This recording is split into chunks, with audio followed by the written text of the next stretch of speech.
혹시 지금, 아, 이번 생은 좀 틀린 것 같다고 생각하고 계신가요?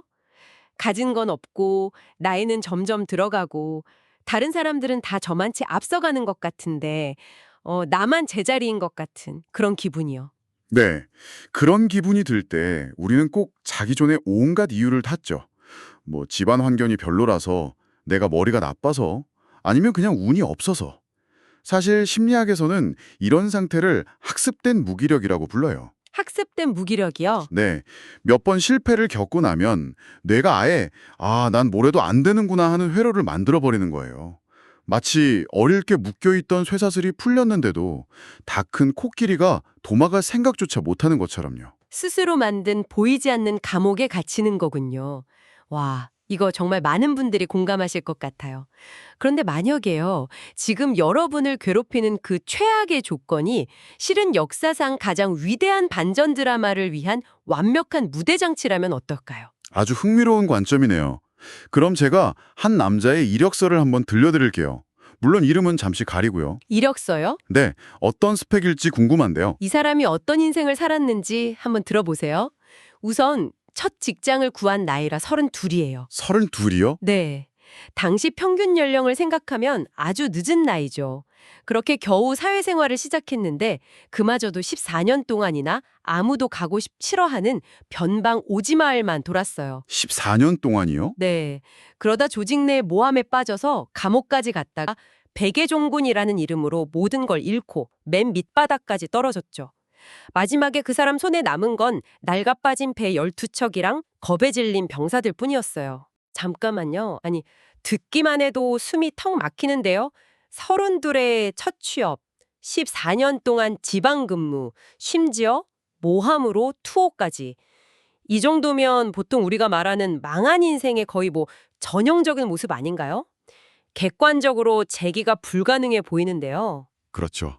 모든 데이터가 실패를 가리키고 있었죠. 그런데 역사는 이 사람을 패배자가 아니라 성웅, 즉 영웅 중의 영웅이라고 불러요. 바로 충무공 이순신 장군의 이야기입니다. 와, 그 이력서의 주인이 이순신 장군이었다고요? 우리가 생각하는 위인의 이미지랑은 너무 다른데요? 그럼 도대체 뭐가 달랐던 걸까요? 똑같이 절망적인 상황에서 누군가는 무너지는데 어떻게 이순신 장군은 역사를 바꿀 수 있었을까요? 이게 그냥 타고난 정신력, 소위 말하는 근성의 차이인가요? 바로 그게 오늘 우리가 파헤쳐야 할 핵심이에요. 이건 단순히 정신력으로 버텨라 같은 이야기가 아니에요. 외부에서 오는 나쁜 자극하고 그 자극에 대한 내 마음의 반응 사이에 아주 짧은 공간이 있거든요. 공간요? 네, 그 공간을 어떻게 장악하고 상황을 재해석하느냐에 모든 게 달린 아주 고도의 인지 전략 싸움이었던 거죠. 인지 전략 싸움이라 흥미로운데요. 좋습니다. 그럼 오늘 우리가 할 일은 명확해졌네요. 이순신이라는 한 인간이 어떻게 그 지독한 고립과 결핍 속에서 자기 마음을 재설계했는지 그 생각의 알고리즘을 한번 제대로 파헤쳐보죠. 어쩌면 이 이야기가 끝날 때쯤 여러분을 괴롭히던 결핍이라는 감정이 사실은 가장 강력한 무기였다는 걸 깨닫게 되실지도 모릅니다. 그럼 한번 시작해 볼까요? 당신의 한계를 부수는 첫 번째 이야기부터요. 네, 우리가 가장 먼저 깨부숴야 할 생각의 틀은 바로 시간과 재능에 대한 핑계 같아요. 난 이미 늦었어 라거나 난 머리가 나빠서 안 돼 같은 것들이요. 시험에서 떨어지고 32의 늦은 나이에 겨우 과거에 합격했다.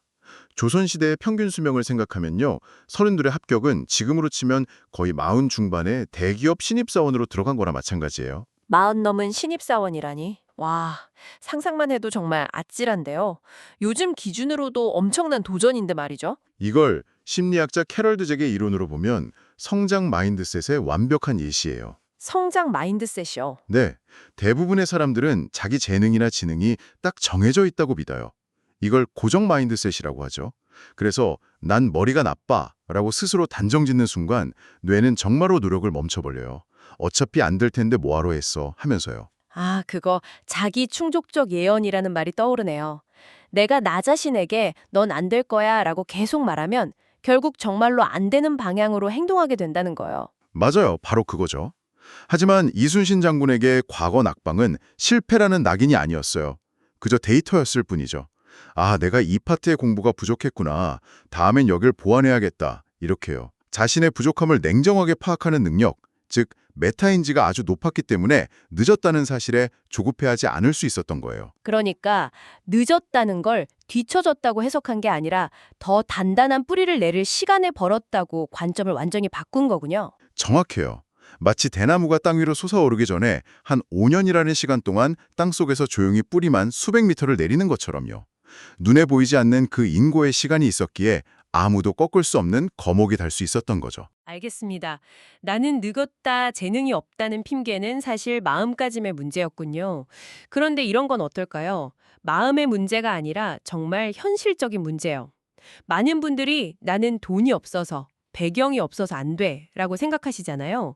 이순신 장군의 12척의 배가 바로 그런 극단의 자본 부족 상황 아니었을까요? 정말 좋은 질문이에요. 어쩌면 오늘 이야기 중에 가장 뼈아픈 조언이 될 수도 있겠네요.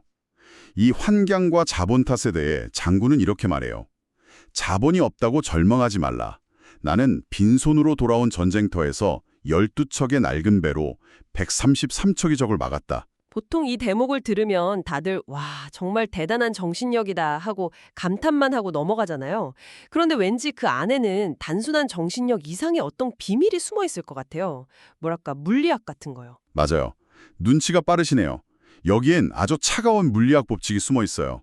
물리학에서 압력, 프레셔는 힘, force를 면적, 에어리어로 나눈 값이거든요. 수식으로 보면 P는 F를 A로 나눈 거죠. P는 FA요? 네.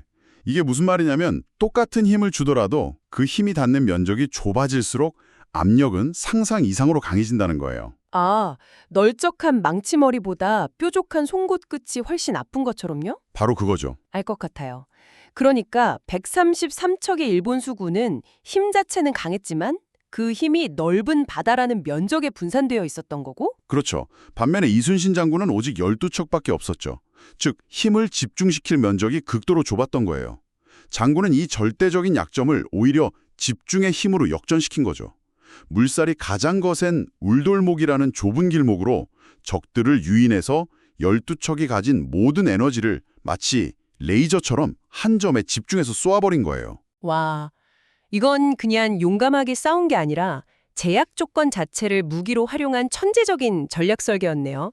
이게 바로 현대 경영학에서 말하는 제약 이론의 핵심이에요. 부족함이 곧 창의성의 어머니다라는 거죠.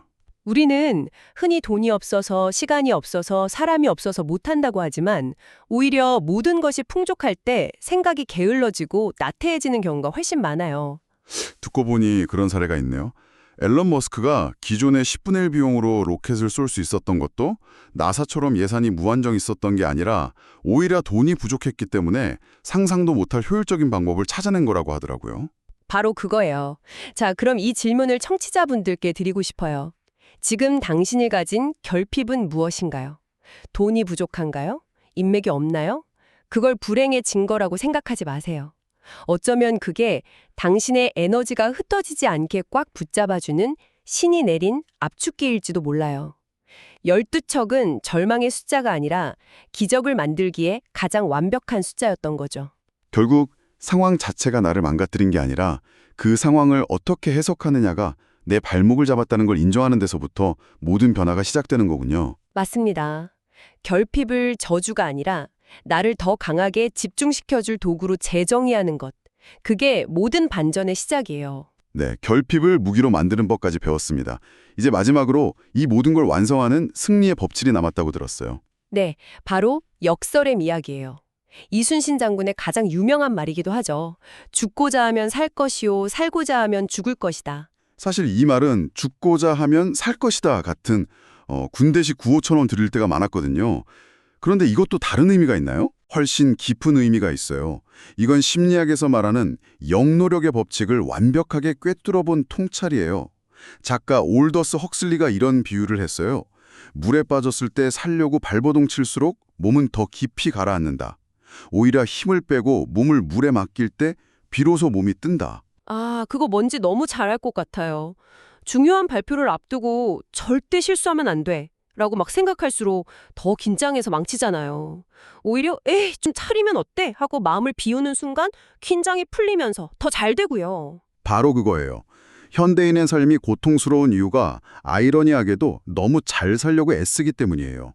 너무 성공하려고 집착하기 때문이죠. 면접에서 왜 자꾸 떨어질까요? 반드시 붙어야 한다는 강박이 내 온몸을 경직시키고 평소 실력을 가로막기 때문이에요. 투자에는 왜 실패할까요?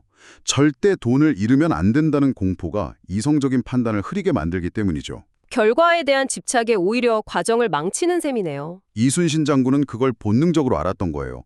살고 싶다는 결과에 대한 집착이 병사들에게 두려움을 만들고 시야를 좁힌다는 것을요.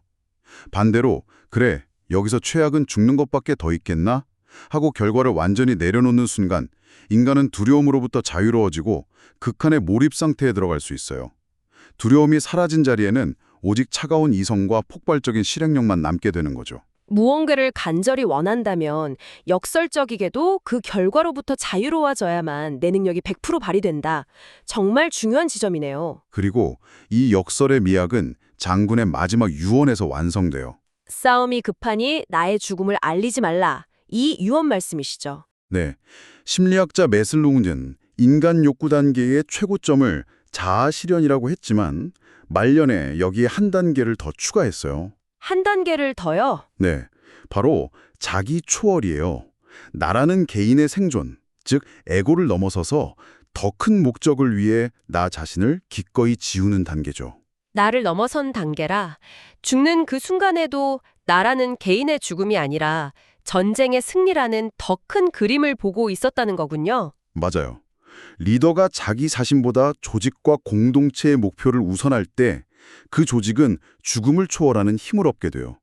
우리가 400년이 지난 지금까지도 이순신 장군을 기억하고 존경하는 이유는 단지 그가 전쟁에서 이겼기 때문만이 아니라 그가 보여준 이 숭고한 자기 초월의 정신에 깊이 감동하기 때문일 거예요. 정말 그렇네요. 개인의 승리가 아니라 공동체의 승리를 위해 자신을 던진 그 마음이 시대를 넘어 우리에게 큰 울림을 주는 것 같습니다. 자, 이제 모든 이야기를 마치고 청취자 여러분께 한번 여쭤보고 싶어요. 여러분은 지금 무엇을 세고 계신가요? 혹시 나를 위협하는 133척의 적선처럼 내가 가지지 못한 것들, 나에게 부족한 것들, 내 약점들만 세면서 밤을 보내고 있진 않으세요? 이제 그 셈은 잠시 멈추고 이순신 장군처럼 내가 가지고 있는 것을 한번 세어보면 어떨까요? 신에게는 아직 12척의 배가 남아있사옵니다. 이 말을 다시 한번 마음속으로 되뇌어 보세요. 여러분에게는 무엇이 남아있나요? 건강한 몸 하나일 수도 있고 나를 믿어주는 친구 한 명일 수도 있어요. 어쩌면 실패를 통해 얻은 뼈아픈 경험 그 자체가 될 수도 있겠죠. 남들이 보기에는 초라하고 낡은 배처럼 보일지도 몰라요. 하지만 기억하세요. 그 12척이면 충분했어요. 역사를 바꾸고 기적을 만들기에 더없이 완벽한 숫자였습니다. 그래서 오늘 여러분께 작은 실천 하나를 제안하고 싶어요. 네, 오늘의 액션 플랜이죠. 오늘 밤 잠들기 전에 딱 5분만 시간을 내서 스마트폰 메모장에 나의 12척 리스트를 한번 적어보세요. 내가 잃어버린 것 말고요. 지금 내 손에 분명히 쥐고 있는 무기 딱 3가지만 찾아보는 거예요. 그리고 이렇게 한번 선포해 보는 거죠. 나에게는 아직 이것이 남아있다 라고요. 그 작은 선포가 당신의 인생이라는 거친 바다를 헤쳐나갈 첫 번째 힘찬 노젓기가 될 거라고 믿습니다. 우리는 모두 각자의 삶이라는 전쟁을 치르고 있는 장군들이니까요. 환경 탓, 재능 탓, 자본 탓은 오늘로 끝내세요. 당신은 이미 이길 모든 준비가 되어 있습니다. 들어주셔서 감사합니다.